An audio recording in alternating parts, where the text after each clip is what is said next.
son. There'll be peace when you are done.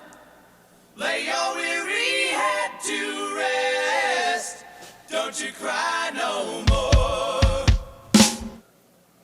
There's a somewhat frightening law towards the beginning of this week's Torah portion. Deuteronomy chapter 21, verse 18. The law of the wayward and rebellious son.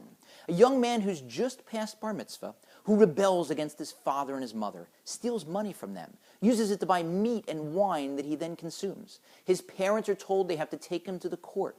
And if the court determines that he meets all the qualifications, they put him to death. Not because of his current sins, but because they know that left to his own devices, he'll eventually become a murderer. So we put him to death now. Now that's a radical departure from Torah law. God doesn't punish for things that we haven't yet done, but don't worry.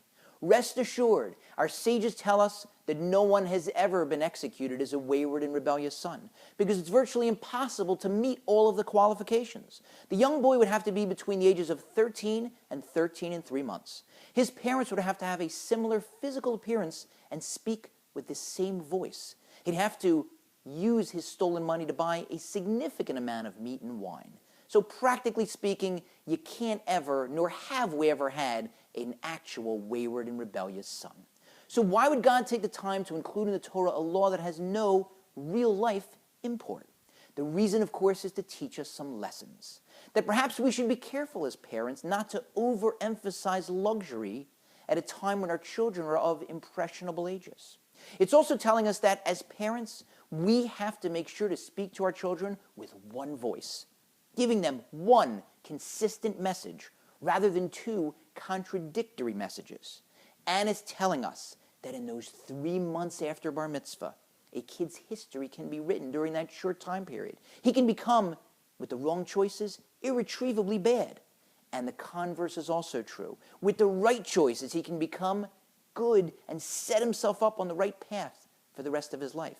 That young man who's a man with respect to the laws, but still a child with respect to his youthful enthusiasm and his newfound passions. Passions that have to be channeled and focused, particularly during those 3 months.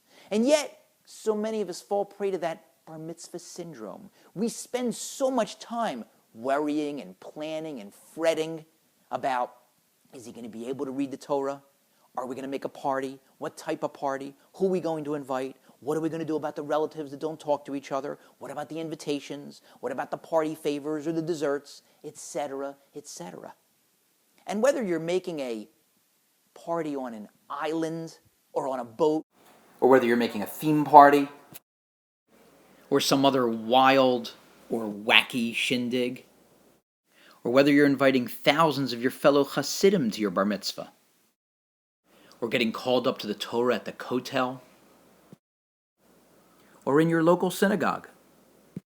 Regardless, afterwards, when it's over, and we tend to pat ourselves on the back or congratulate ourselves or exhale or slap our son a high five because he did it, we forget that a bar mitzvah is not a finish line. It's the starting gate. And that's what the Torah is shouting out at us with this law. Those next 3 months are critical to this young man-child's development.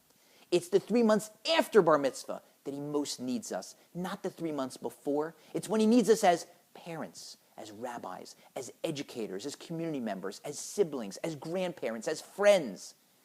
Don't snooze on those 3 months.